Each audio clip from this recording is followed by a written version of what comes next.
तो मित्रों, अगर मैं आपको कम शब्दों में पूरे शो का आशय बताऊं या मेवात के हिंदुओं के दर्द को बयां करूं, तो जहां पर हिंदू है इसलिए आपके घर में पानी नहीं दिया जाएगा। अब हिंदू है इसलिए आपके बारात में दूल्हा घोड़े पर बैठ नहीं पाएगा। अगर दूल्हा बारात का घोड़े पर बैठकर बारात निकली तो मुसलमान गुंडे उसमें घुसकर नाचेंगे, आपके मेहमान लड़कियों के साथ, बेटियों के साथ जाती करेंगे, आप भाई से बारात नहीं निकल पाएंगे। इतना ही नहीं, यहां की बच्चियां जब 9वीं कक्षा में जाती है तो जब वो लड़की दिखने लगती है तो हैवानियों के नजर में आती है, इसलिए उसकी शिक्षा बंद हो जाती है।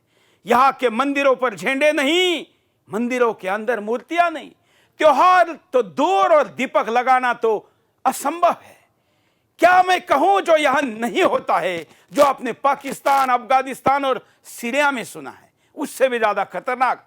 बुरा तो इस बात का ज्यादा लगता है कि पाकिस्तान तो सीमा के उस पार है, अफगानिस्तान तो और उस पार है, बांग्लादेश भी हमारे नियंत्रण के बाहर है।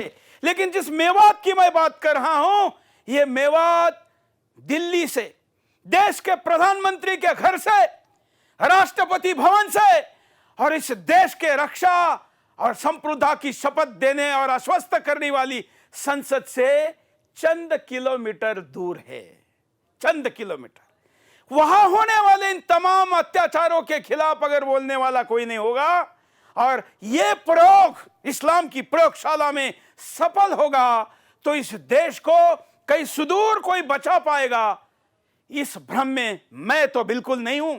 आप भी मत रहिए कि कोई बचाने आपके लिए बैठा है, क्योंकि दिल्ली से चंद किलोमीटर पर अगर ये हालात है तो देश के दूसरे सुदूर कोने में क्या होगा।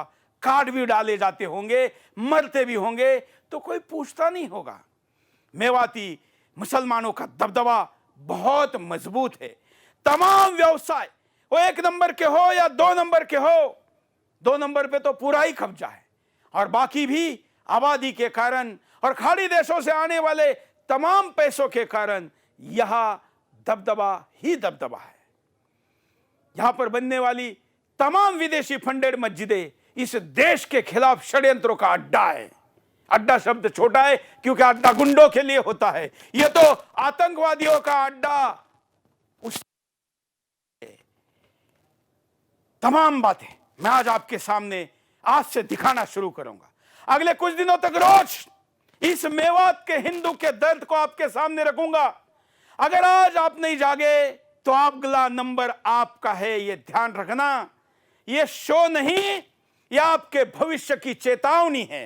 हिंदुस्तान में किसी भी कोने वाले हो, भाई हरियाणा वाले तो कहते हैं राज्य में मुसलमान समस्या है ही नहीं, लेकिन फिर भी अगर हरियाणा के मुसलमानों की यह समस्या है तो जहां पर वो हिंदू कम है, घट रहा है, 9 राज्यों में अल्पसंख्यक हो गया है, वहां क्या होगा सोचिए। ये तो राजस्थान, उत्तर प्रदेश का कुछ हिस्सा और हरियाणा का बड़ा हिस्सा मिलकर मेवात बनता है। कहां है मेवात जिसको लेकर इतना गंभीर चिंतन हम सबको करने की आवश्यकता है। हमारी देश की सुरक्षा की जिम्मेवारी जिन इंटेलिजेंस एजेंसियों पर है, यह भी चंद वर्ष पहले जागी है। उसके पहले मनमोहन सिंह या सोनिया गांधी और तमाम आकाओं ने उनको उधर ना देखने की धमकी दी हुई थी। आज के हालात क्या है, और ये आपको मैं वीडियो दिखाकर आपके सामने हिंदुओं का दर्द रखूं, उसके पहले नक्शे पर मैं आपको दिखाना चाहता हूं कहां है ये मेवात।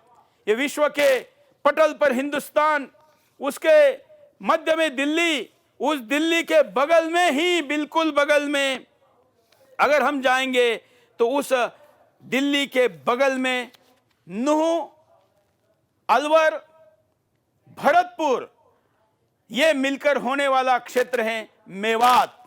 तो इस मेवात की चिंता इसलिए भी ज्यादा है कि देश पर कब्जे के लिए राजधानी पर कब्जा करना जरूरी है, और उस कब्जे के इस दिल्ली के चारों दिशाओं में मैं आपको राष्ट्रीय सुरक्षा का एपिसोड जिस दिन लेके आऊंगा उस दिन मैं आपको बताऊंगा कि दिल्ली के चारों दिशा में मेवात कैसे बने।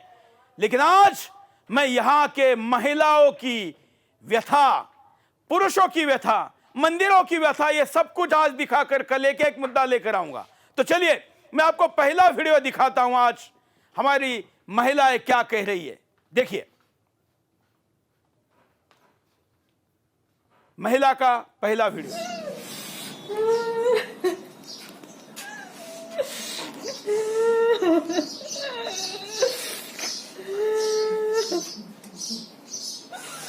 क्या नाम है जी आपका? मेरा नाम सरोज है। सरोज जी, क्या हुआ था आपके साथ? मेरी दीदी वहाँ खड़ी थी, वहाँ दीदी के ऊपर चढ़ गए थे। वो दीदी खड़ी, उनके ऊपर हम जाके नहीं पड़े थे। उसको जब हम कम से कम 150-200 आदमी हमारी दीदी पे चढ़ गए। जब हम जाके हमने घेरी थी, वो उनके ऊपर हम पड़ गए। हम लोगों को देखा था। क्या कोई मारपीट आपके साथ की गई थी? मारपीट हुई थी। हमारी दीदी के कानों को ले गए, कपड़े लत्ते सब फाड़ दिए। तो कोई कार्रवाई नहीं हुई उनके? नहीं, कोई कार्रवाई नहीं हुई।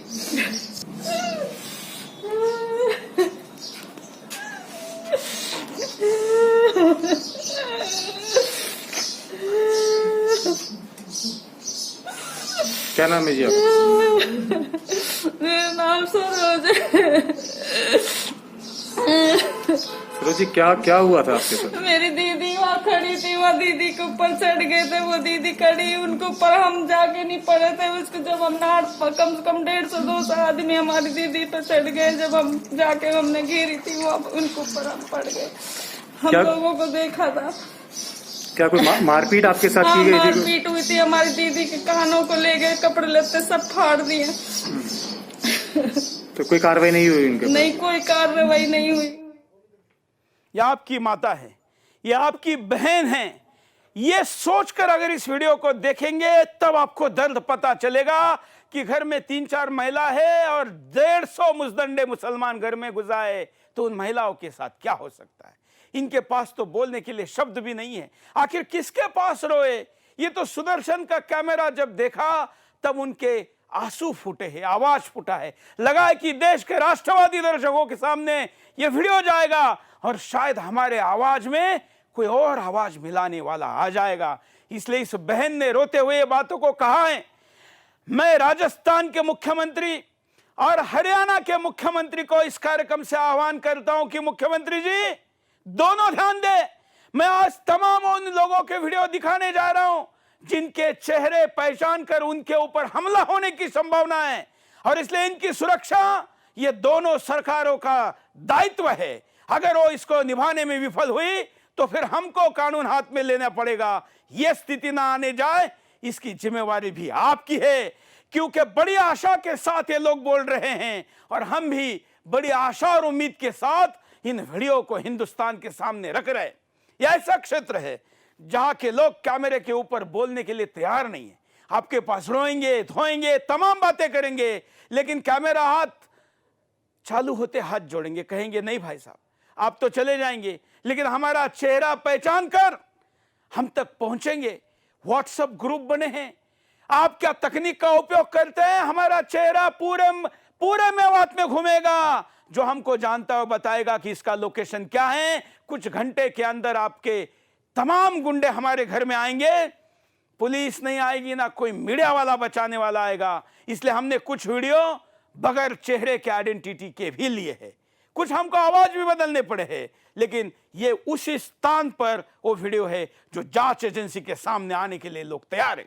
ऐसे एक हमारी भगिनी, कॉलेज जाने वाली भगिनी साहस के साथ कैमरे के सामने बैठी, क्या कह रही है सुनिए। हम उत्तर कॉलेजों तक पहुंच तो पाते नहीं है, और हमारे पेरेंट्स हमको बाहर भी नहीं भेजना चाहते कि हम बाहर जाते हैं। मॉडर्न लोग हम पे गलत कमेंट्स वगैरह करते हैं, हमको बाहर भेजा नहीं जाता। यहाँ हमारे लिए पढ़ाई के लिए पूरी सुविधा नहीं है, हम पढ़ भी नहीं सकते, हमको आगे नहीं बढ़ने देते। वैसे तो लड़कियों के लिए इतना कुछ बोलते हैं, लड़कियों को आगे बढ़ना चाहिए, लड़कियों को पढ़ाओ, लड़कियों को बचाओ। लड़कियों को बचा के क्या करोगे जब इनको पढ़ाने नहीं दिया जाएगा, इनको अपने पैरों पर नहीं खड़ा होने दिया जाता। हम उत्तर कॉलेजों तक पहुंच तो पाते नहीं है, और हमारे पेरेंट्स हमको बाहर भी नहीं भेजना चाहते कि हम बाहर जाते हैं। मॉडर्न लोग हम पे गलत कमेंट्स वगैरह करते हैं, हमको बाहर भेजा नहीं जाता। यहाँ हमारे लिए पढ़ाई के लिए पूरी सुविधा नहीं है, हम पढ़ भी नहीं सकते, हमको आगे नहीं बढ़ने देते। वैसे तो लड़कियों के लिए इतना कुछ बोलते हैं, लड़कियों को आगे बढ़ना चाहिए, लड़कियों को पढ़ाओ, लड़कियों को बचाओ। लड़कियों को बचा के क्या करोगे जब इनको पढ़ाने नहीं दिया जाएगा, इनको अपने पैरों पर नहीं खड़ा होने दिया जाता। हम उत्तर कॉलेजों तक पहुँच तो पाते नहीं है, और हमारे पेरेंट्स हमको बाहर भी